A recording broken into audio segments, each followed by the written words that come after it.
have a lot of people that will call me to get pre-qualified. And the first thing I say is do not send anybody any money. Not until you get a hold of the title company. Even if that person seems really, really nice, that money's going in their pocket and you'll never see them again. We probably vet out 2 to 3 situations, fraud circumstances a week. Wow. In Central Florida, between our 4 Central Florida offices. We do not want to take your house back. That is, never what we want. We want to make it a successful transaction for you, and we want to make it something that is a happy transaction for you. Hi everyone, welcome to Chimes Dimes, brought to you by First Wealth and Trust in Winter Garden. I'm Pete Baksh, Chief Investment Officer at First Wealth and Trust, and today I'm joined by Laura Tolbert, who's a Vice President and Loan Officer at the First National Bank of Mount Dora, and Sandy Lawson with the Nightberry Title Company.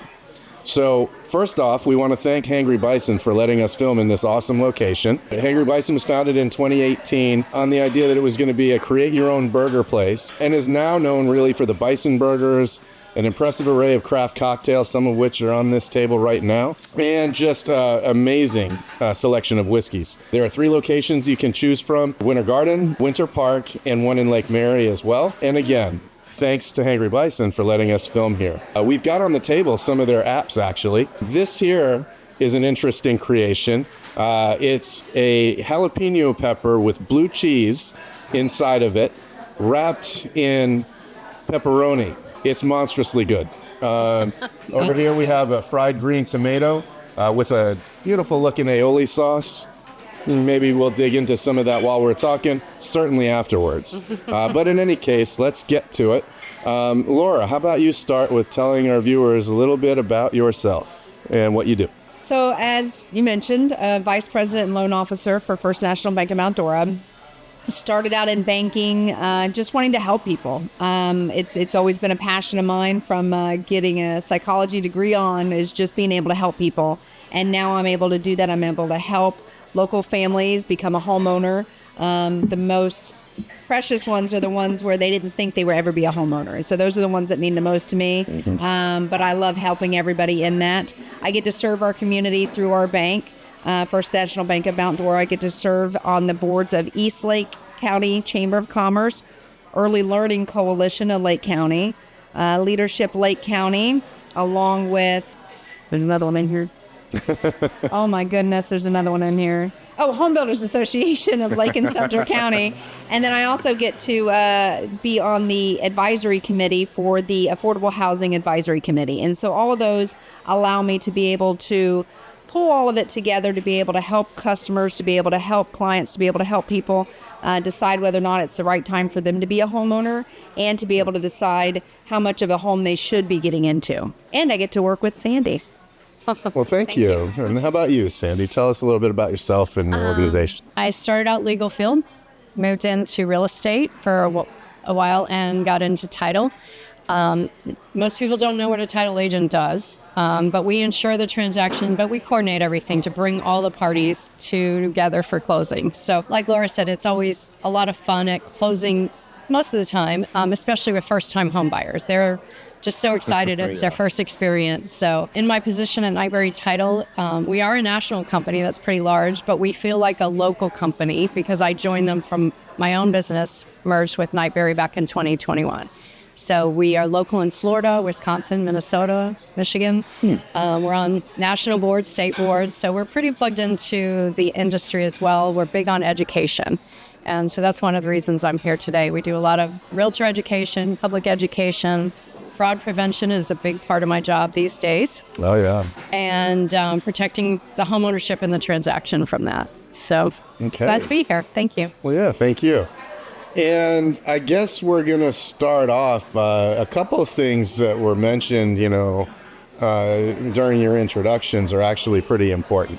You talked about one thing in particular caught my mind, and that was finding out when was the right time to buy for a first-time home buyer. Right? How about we jump right into the deep end with that? That's a deep question, but an important one. I know I was kind of always of the opinion that you buy when you need to. There aren't necessarily tactically better times that you can go on, but maybe you could correct me on that or illuminate something there. No, absolutely. People always ask that, when's the best time to buy? And to me, the best time to buy is when you are financially prepared, not the time of year. It's when you are prepared. And so a lot of times especially when I get somebody that's never owned a home, we want to see that they've got a little bit of reserves, because moving in itself is expensive. And then buying a home, whether it's new, used, manufactured, condo, doesn't matter. There's always going to be surprises that catch you off guard. And so it's important to be able to have a little bit of that money. When people come to me and they've been renting at $1,500 and we're getting ready to put them into an $1,800 home, monthly mortgage, monthly expenses, I tell them, go ahead and start saving $2,000 a month. See how that feels. Save $2,500. See how that feels. Find yourself to where you feel comfortable that you've been able to make these minimum payments to yourself for a few months. You feel like you can handle it. That's what's important, is when you are financially prepared to do this, because we do not want to take your house back. That is, never what we want. We want to make it a successful transaction for you, and we want to make it something that is a happy transaction for you. And buying a home is already a very stressful situation. We want to make that as less stressful as possible by making sure that you are financially prepared for it. And so when you know that you can set aside what is going to be the worst case scenario for about 3 months, and you are prepared to be able to handle that, then you can feel confident going into this that you're prepared to handle emergencies as they happen. And then you've also got a little bit of a cushion so that if something does happen, you're prepared for that. So as far as when to buy, to me, it's not about the time of the year. It's about when you are financially prepared. Gotcha. We're going to circle back to this later when we potentially explore damage control kind of situations. Speaking of which, you mentioned a big part of your job is fraud prevention. So we're jumping the deep end of yours as well. I'm assuming this is relative to AI and transactions where people have been essentially selling real estate that isn't theirs, and that might be a way that the title agency is an important intermediary that people don't understand. Can you elaborate? Definitely. In the transaction, the title company is a big part of the fraud prevention, and there's so many steps going on behind the scenes, and we're going to ask for a lot more information nowadays than you did back in the day or even 5-10 years ago. And it's a little more complicated process, but you need to make sure you're working with someone who you understand, you can speak to about the process and educate you on the process, and know that these extra steps are for your protection. If we have a potential seller especially from out of the area, if it's vacant land or a second home that's not owner occupied or rented home, we'll take a little more notice. But all the transactions, we're taking a lot more proactive role in vetting the sellers and making sure they're the actual owners of the property, because that's a big part of fraud now. We do a lot of education for our buyers so that their money is protected. They know how to be careful for phony wire instructions, because that's probably the oldest scam that we're seeing, not to trust emails to verify. But one of the most important things people can do in this industry, or even with investing or their finances, is make local relationships. Your local investment department, and with Laura's local loan department, with our local title company, know the people you're working with and go see them and go talk to them and know who you're working with. So if a question does come up, you can call them. You know their number, you know who they are. You could stop by their office and see them. I mean, those personal relationships locally are more valuable tools, because the AI and the fraud on a technology level through email and text can't overcome that personal relationship. So that's why what you all do is so important to what we do. We know if we're working with a buyer that's worked with Laura at her loan department, I know we've got a good communication. I know we've got a solid buyer. What I don't know is who's the seller on the other end, and that's the work we're going to do behind the scenes. And we use a lot of new technology and tools that we can get our hands on in every transaction. Thank you. That was really deep. It got me thinking, part of it definitely fits right with how we do business. I mean, First Wealth and Trust is a community organization, and we're here to ultimately be in a people business. And so I'm going to do a shameless plug here. It's a cheesy little thing that I say to prospective clients when they're sitting on my table, and I'm like, look, our investment decisions are not made on Wall Street in New York. They're not made on Market Street in San Francisco. They're not made on LaSalle Street in Chicago. They're made right there on Donnelly Street, right in Mount Dora. And if you want to talk to the portfolio manager or the, financial advisor, the trust officer, we pick up the phone. And it's all a big circle. an ecosystem that we're in.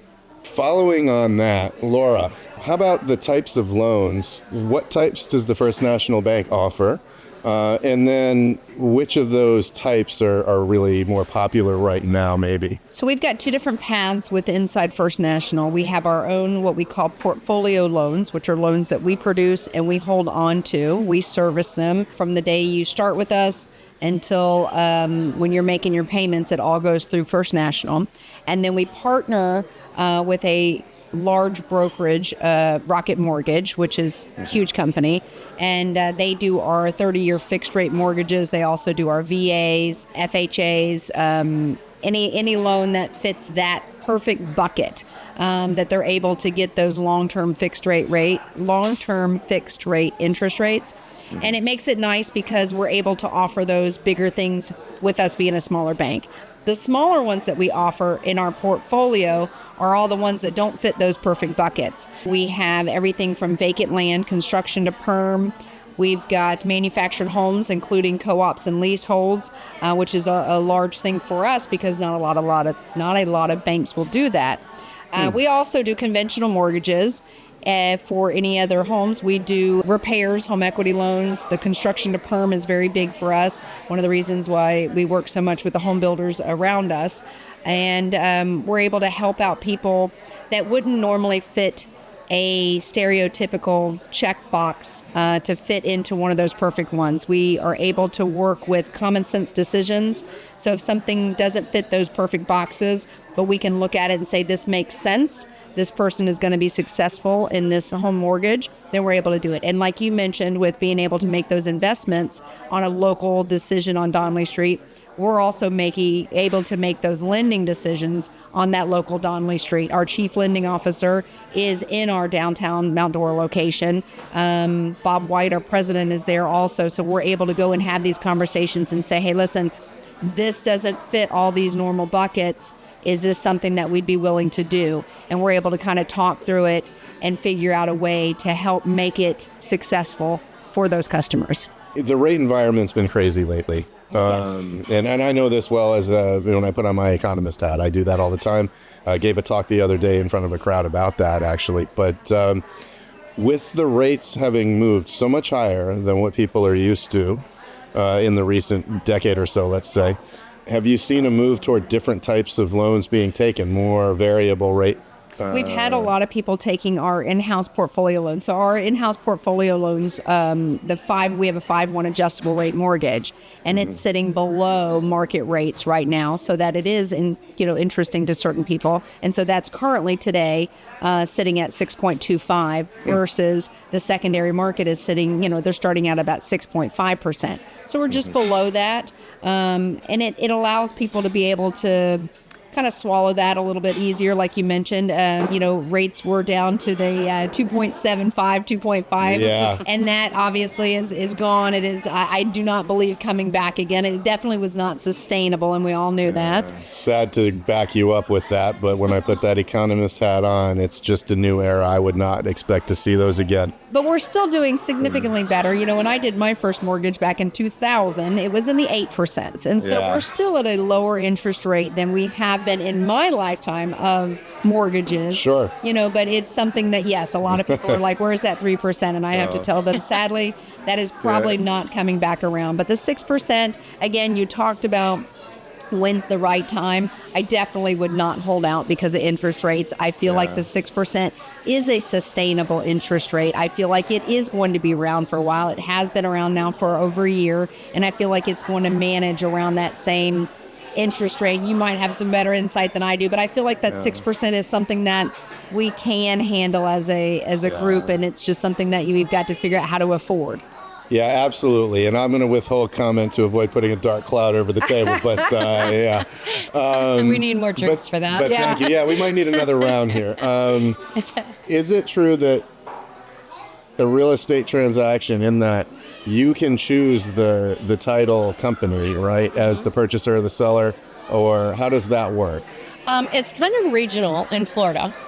Depending on the state, but our market area in Central Florida, primarily, is seller driven, we call it. Most of this market area and the realtors are accustomed to the seller choosing the title company, and they pay what's called the owner's title premium, which is the insurance that insures the buyer ultimately that they're getting the title free and clear and everything's good with the home, that they'll own it once we close. In other markets, there's some in South Florida and some up in our northern states where the buyer chooses.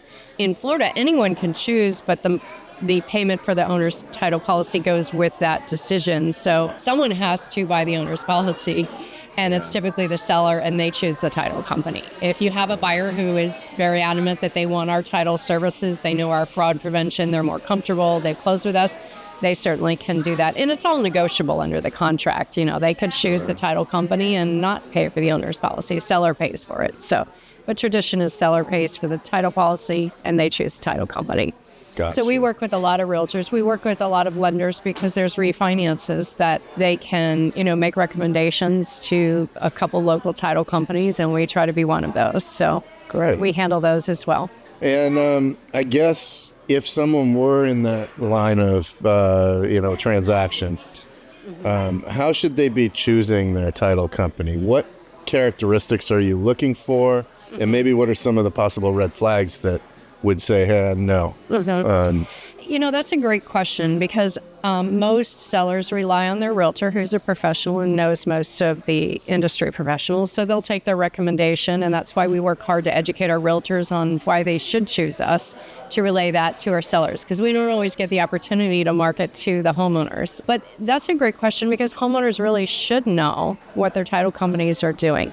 It's not a matter of let me call around and see who's got the cheapest closing fee. If somebody beats you by $100, well, what are you getting for that? What are they doing to protect you, to vet you as a seller? That's important. What are they doing to make sure there's no potential fraud where the buyer's money gets stolen and you don't close? Are they a local title company? You can go to their office and check them out and make sure, because there is title company impersonation fraud now, which is really scary. They figured out if they can impersonate the seller, because the title companies have given so much pushback and protected the transactions in most cases, they've decided to impersonate a lot of common title companies too. So again, being local, knowing who you're working with, come into our office, sit down and have some coffee, have some champagne, because we do that at closings, but I'll give you that too. They didn't do that at my last one. Yeah, I think I'm going to have to take that up usually sometime. we make you sign first, but let me have a conversation with you about it, because people don't know what, where they're at risk and what red flags to look for. So You're also looking for longevity. There was a time back in the 2008 era where we had some issues with homes that were transacted during that time. Those title companies were gone. There were so many title companies that were there and so many that went under. And whenever there was a problem, trying to track that information back was a little bit difficult. So having not just a title company, but title companies use insurance, title insurance, right? Mm-hmm. Making sure that the title company that you're working with is working with a reputable insurance company that's been around for a long time. Our underwriter, it's called, And so, knowing those people and knowing that you can trust the longevity of where they've come from and where they're going, you can kind of predict that they are still going to be around, so that if there is a problem, you have somebody that you can reach out to. Yeah, actually, our company as a whole has been in business for like 187 years total. Oh, wow. So, serious history. Hella good for my age. Can't tell. You wear it well. But same with us. We've been around for 100 years. The prediction that we'll be around for another 100 is pretty good. Yeah. And the same thing with Nightberry. They've been around for a long time. Their underwriters have been around for a long time, and so you can trust that should there be a problem, these are people that you can depend on down the road. Yeah, because we've been through the ups and downs in the market. You all know that. You've been there. And if we can sustain that long term and that many years, then those are the people you need to look for. But also, in this day and age, if you go into a title company, the only question I would ask, and I do this when I interview people, have you had training? How much fraud have you seen, and what are your fraud prevention techniques or tools? What have you used? And if they say none, that's a problem. It's a red flag, right? That's a huge problem, because if they're saying, oh, we don't really see that here, that's not realistic at all. Yeah. We probably vet out 2 to 3 situations, fraud circumstances a week in Central Florida between our 4 Central Florida offices. Wow. That's It's just sobering. Central Florida. Yeah, it's really sobering. And the talk that you both did just now actually left me the impression that even as a finance professional, I've gone into real estate transactions clueless. And, It really is. It's scary how much is out there. We have a lot of people that are, they'll put a for sale sign up in a vacant piece of property and take a deposit on it without thinking a second thought about it, without owning that property. And once that money is gone, it's gone, and so that's why it's so important from the very beginning. I have a lot of people that will call me to get pre-qualified, and they have the cash to put down. And the first thing I say is, do not send anybody any money. Not until you get a hold of the title company, and until you do that. Don't hand anybody any money. No handshake deals. Those are gone. Because there's a good chance that handshake, even if that person seems really, really nice, is that money's going in their pocket and you'll never see them again. There's been just so much fraud lately of people selling things that they do not own, and people taking deposits. Because people will give out deposits. They're like, well, I'm not giving them all of the money. I'm just giving them this, $5,000, $10,000. Well, when you've got $1 million home, now all of a sudden it's $10,000, or, hey, I'll give you, I'll cut some of the cost of the house down if you give me a high deposit at the beginning. And so people will do that, not thinking they'll write a check right away and or wire money. And it's just so important from the very beginning that you work with a title company. Their real estate transaction should not be a fast deal. And so there should not be anybody that is needing that money that second, that you can't take the time to go through and make sure that everything is good on it. And go online if you're not local, talk to someone local and go online. And the biggest thing I say, like the times we've encountered where they're impersonating our company as a title company, and there's many, many others. But I tell people when they ultimately call us, like, we have no idea that's going on. Go online, find their legitimate website for the company, which is us, and call us. If that employee's name or that phone number or something doesn't check out, that's a problem. You're not dealing with a real company. Saying, with sellers, we have tools and apps that we can reverse search their address on their tax bill and find the real owner and give them a call and say, hey, are you selling your house or your property or your land? And usually the answer is no if we're that far along. And it's, scary. Yeah. So it really boggles the mind. Yeah, and anyone dealing with any financial transaction, whether it's real estate or investment or whatever, if they get a call from someone they think is you, there's free apps out there that'll clone your face, they'll clone your voice, they'll spoof your phone number and call one of your clients and say, okay, I need your bank account information. You got to invest in this thing right away, and sounds just like you, and they know you and they trust you. Thing you need to teach them is hang up the phone and call me back at the number you know. Yeah. You get a weird call from me. Don't redial. Don't call the number that just came up on your phone. Physically dial in my number. They should know your number if they're working with you.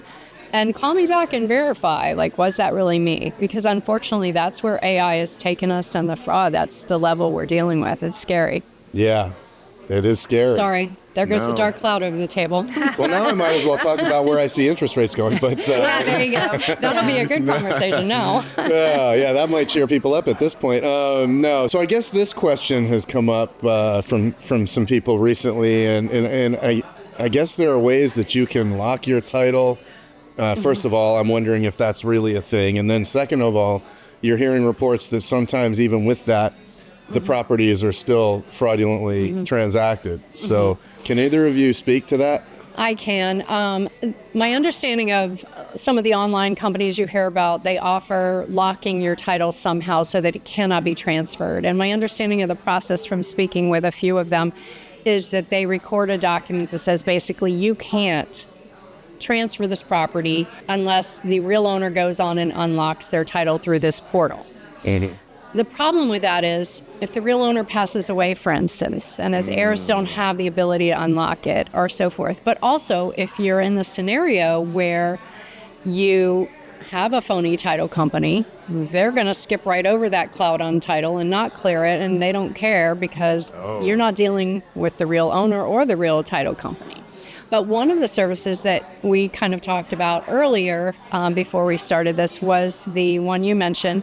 You can go on the property appraiser's website in Lake County, or in other counties you can go to the clerk of court and find the website, or call them and just say, I want to put an alert so that if anything is recorded in my name, be it on your property or otherwise, a mortgage, a deed, a lien, anything, then you'll be notified. And what happens is it's an automated system. Now, you have to make sure your name is in the system for the notices that matches the name on your deed, so that the alert will be triggered. And if something's recorded, you get an email. Now, is that after the fact? Yes, but it's by a day or so. And you have the opportunity to contact whoever recorded that document and get a lawyer involved and stop it before it goes much further. Yeah. For instance, there have been situations where land has been sold and somebody builds a house on it, and it's not until next year when the tax bill comes out and the real owner doesn't get their tax bill that they start asking questions. Too late. And now it's too late, and it's a big mess. So, but yeah, there are companies that advertise certain services. They may be better than others, but right now the notification that's free from your county appraiser or your clerk's office is a good way to notify yourself. You can look into those other services, but you do pay for them, and they've got their ups and downs, so they're not 100%. Sure. Well, thank you for that. That's a serious topic. I think what we're going to do here is probably wrap it up. We've been going for a while, but before we do that, I like to end these things on some impacts. So how about, Laura, maybe detail some of the biggest mistakes that buyers are making in either the loan application or even the process going into closing, and then we're going to extend that to you as well, your portion of it. But So some of the biggest things that can make a big impact on you when it comes to buying is your credit and your job. So obviously you do not want to make any major job changes before you close on your house. Sandy and I have both been through some deals where people have quit their jobs a week before closing. They've transitioned jobs right in the middle of the closing, and that can definitely cause a lot of confusion. So you want to make sure that you are stable in your job and that you wait until after you do your closing before you do any changes like that. The other thing is credit. You want to make sure as you're going through this process, especially right beforehand and right before closing, that you are not out opening up any furniture financing, that you didn't go out and buy a new car right before we did a closing, because all of those things are going to impact you when it comes to your underwriting. They're going to affect your credit score. They're going to affect your debt to income ratio. So it's definitely something that you want to hold off on until you have finished the purchase of the home. So those are two of the probably biggest things, aside from what we talked about today, which is fraud. During the transaction, I'll say the same thing I'm sure Sandy's thinking, is you want to make sure that you have protected your money, that your wires, that you are verbally verifying everything. And when we say verbally verifying, like Sandy mentioned, you want to find those people online and not call the phone number that called you, but call the phone number that is recorded, that you want to talk to the voices that emails can be hacked, phones can be hacked. So you want to make sure that before you transfer that money out, that you know where it's going and how it's getting there. And so those are the biggest hitters for me to help make your closing successful. And know your lenders, know your products, know your lenders, and find people that you can work with, that you can trust. Mm-hmm. Thank you. I think that boils down to a big one is just communication. And knowing who you're working with, communicate with them. I always encourage, again, if you're local, come into my office and let me hand you the wire instructions. There is no way that's going to be hacked in an email if I physically give a printed copy to you. Yeah. So if we can do that, we'd like to. And just stay in communication with your realtors and your closing people to know what to expect time-wise, and be considerate of the other party. If you're a buyer and you've got a moving van loaded up and it's moving day for the seller too. So just if you go to the walkthrough and they need another hour to move out of the house, that you see things getting a little hectic there, show some compassion, understand everybody's doing the best they can, and everybody wants to work towards the same thing, which is let's close and get the home ready for you. So 100%. Well, thank you. That is a powerful point, and I think it underlies all of our businesses. Ultimately, that is a key thing. Well, thank you, Laura, Sandy, for all of this great Thanks for having information us. and chat. Appreciate it. And thank you out there for listening and watching. These are complex topics we're talking about here. None of this is actually personalized advice. These are general in nature. If you are getting into the weeds in any of these areas, call your experts. We all love to talk about this stuff and help you through it. That's why we do what we do. If you like this, found it useful, hit that like and subscribe button, and we look forward to seeing you in the next episode. Thank you.